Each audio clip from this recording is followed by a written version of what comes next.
Jumamosi ya tarehe 15 Julai mwaka wa 2023, ulimwengu wa mitandao ulipigwa na butwaa. Maisha ya kifahari ya Instagram influencer chipkizi Augusta Sedion mwenye umri wa miaka 21 yalikatizwa ghafla baada ya kupatikana amefariki nyumbani kwa mchumba wake anayefahamika mitandaoni kama Killer Boy. Tukio hili lilitokea siku tatu tu baada ya wawili hao kuvurugana vikali, na mwili wake ulipatikana ukiwa na hali ya kutatanisha, kana kwamba kulikuwa na siri nzito ilikuwa imefichwa. Swali likawa moja: ni nini kilichosababisha mapenzi ya kifahari ya wawili hawa waliotamba kwenye mitandao kubadilika na kugeuka kuwa kilio cha umma? Hii ni Kurunzi ya Jamii. Jina langu Sheban Yusuf. Jiunge na maelfu ya wanaojenga jamii hii kwa kulike, share, subscribe na comment kwenye kazi zetu.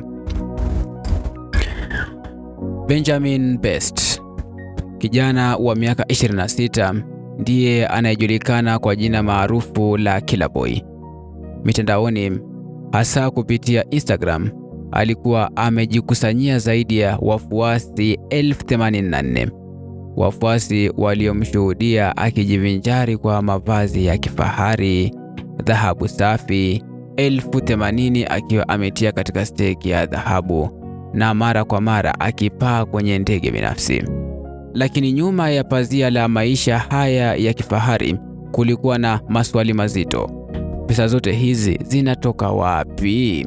Wengi walimtazama kwa shaka, wakidhani huenda maisha yake yalikuwa yamejengwa juu ya mchanga wa ulaghai wa mtandaoni. Shaka hizo zilipata uzito mnamo tarehe 10 Julai mwaka wa 2020 alipojikuta mikononi mwa maafisa wa Economic and Financial Crimes Commission nchini Nigeria. Ilipokuwa saa 12 jioni ndani ya hoteli moja jimboni Abia Estate, maafisa wa usalama walimkamata Killer Boy. Sababu? Alijaribu kutumia kadi ya benki iliyokuwa imeibiwa kulipia huduma za hoteli, kadi iliyokuwa na thamani ya zaidi ya dola 1,000. Jaribio hilo dogo lilifichua pazia kubwa zaidi. Kulikuwepo na shaka kwamba Killer Boy hakuwa mfanyabiashara halali wa mtandaoni, bali kijana aliyepiga hatua kupitia njia zisizo safi, maarufu kama Yahoo Boy. Labda utajiuliza, Yahoo Boys ni nani? Hawa ni vijana walioibuka Nigeria miaka ya 90, wakati biashara za cybercafe zilikuwa zikishamiri. Vijana waliokuwa na maarifa ya teknolojia waliona fursa ya kutumia barua pepe na ujumbe wa kidijitali kama mitego ya utapeli. Kutoka hapo, jina Yahoo Boys likazaliwa, kwa sababu walitumia huduma ya Yahoo Mail kama nyenzo yao kuu. Ulaghai mkubwa uliojulikana ni ule wa Nigerian Prince Mails, barua pepe zilizodai kumfanya mtu kuwa mrithi wa mamilioni, lakini zikawa mtego wa kuwapora hela wageni. Serikali ya Nigeria ilijaribu kuwadhibiti kwa kuvamia cybercafes na kuweka sheria kali, lakini teknolojia ilipogeuka na simu janja zikaanza kushika kasi kuanzia mwaka wa 2010, wimbi la utapeli liliendelea bila kizuizi. Yahoo Boys hawakuhitaji tena kukaa kwenye cybercafe. Walihama moja kwa moja kwenye simu zao, wakitawala mitandao ya kijamii, wakihadaa watu kupitia kadi za benki na akaunti za simu. Yahoo Boys hawakujificha, walivalia nguo ghali, walipiga picha wakiwa na miundo ya kifahari, magari ya thamani, majumba ya kuvutia, na walionekana kila mara kwenye tafrija zisizokwisha. Mfano maarufu ni Ramon Abbas, anayejulikana kama Hush Puppy. Alipamba mitandao ya kijamii kwa kuonesha maisha ya kifahari yasiyo ya kifani, akiwashawishi vijana kufuata njia hiyo. lakini mwisho wake ulikuwa wa kutamausha. Alihukumiwa kifungo nchini Marekani kwa mashtaka ya ulaghai wa mitandaoni. Kwa upande wake, Killaboi aliachiliwa huru baada ya kukamatwa na kesi yake ikazimwa kimya kimya bila kufikishwa mahakamani wala kuhukumiwa. Baada ya hapo akaendelea na maisha yake ya starehe. Akamchumbia Augustus Osedion, msichana mdogo aliyeonekana kuwa tumaini jipya la mitandaoni. Lakini kilichofuata ni hadithi ya huzuni. Kifo chake Augustus kiliibua hisia kali na mijadala mikubwa, si tu kuhusu mapenzi ya mitandaoni, bali pia juu ya kivuli kizito kinachozunguka dunia ya Yahoo Voice. Ni machache yanayojulikana kuhusu maisha yake ya hapo awali, ila kilicho wazi ni kwamba Augustus Osedion, anayetambulika sana kwenye mitandao ya Instagram kama AustoXXO, alikuwa mwanafunzi wa Lead University Ibadan, Nigeria. Augustus alikuwa mashuhuri katika ukurasa huu wa Instagram akiwa na wafuasi takriban 1120, ambapo content zake zilihusu zaidi mitindo ya mavazi, urembo wa safari. Zaidi, Augustus alikuwa mrembo aliyependa kutumia sura na mwonekano wake kuunda content kwenye kurasa zake za kijamii.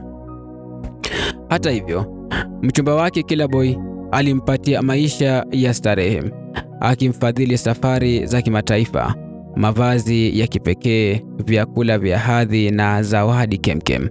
Augustus hakusita kuwaonesha mashabiki wake maisha haya ya kifahari kupitia ukurasa wake wa Instagram. Lakini si kila king'aacho ni dhahabu.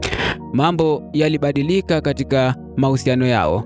Jumanne ya tarehe 11 Julai mwaka wa 2023, Augustus alipiga simu kwa mamake akimweleza kuwa kulikuwa na malumbano kati yake na mchumba wake Killaboi, na kwamba alikuwa anaelekea nyumbani kwake ili kusuluhisha mzozo huo.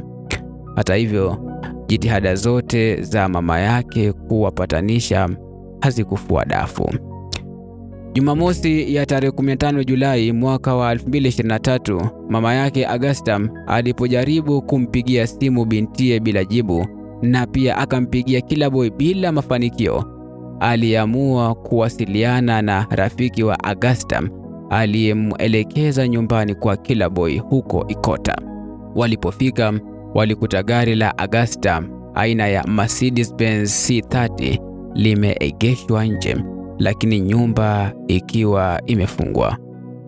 Walibisha mara kadhaa bila majibu, ndipo wakaelekezwa na walinzi wa eneo hilo waripoti polisi. Polisi walipofika na kuvunja mlango, walikumbana na mwili wa Augustus ukiwa ndani, huku baadhi ya viungo vya mwili wake ikiwemo jicho vikiwa havipo. Mwili huo ulikuwa na alama za kushambuliwa na dalili za kupambana kuokoa maisha yake. Baadaye mwili ulisafirishwa hadi General Hospital Mortuary, Ojo, kwa uchunguzi wa kitabibu. Jumbe zinazodaiwa kuachwa na Killaboi aliyekuwa mafichoni wakati huo pia zilipatikana. Taarifa za kifo cha Augustus zilishtua jamii. Wengi waliamini kuwa alitolewa kafara kwa ajili ya utajiri, jambo ambalo limewahi kusemwa kuhusu vifo vya vijana wengine maarufu nchini Nigeria. Duru zinasema matukio ya kafara kwa ajili ya utajiri yamekuwa yakiongezeka kutokana na uchumi kuzorota, tamaa ya utajiri wa haraka na shinikizo la mitandao ya kijamii. Jumatatu ya tarehe 17 Julai mwaka wa 2023, Killaboi alijitokeza kujitetea dhidi ya tuhuma za kumuua mchumba wake kwa ajili ya pesa na utajiri. Alidai kwamba waligombana na katika hali ya hasira alimchoma kisu bila kutarajia. Pia alisema alijaribu kujitoa uhai kutokana na mshtuko huo.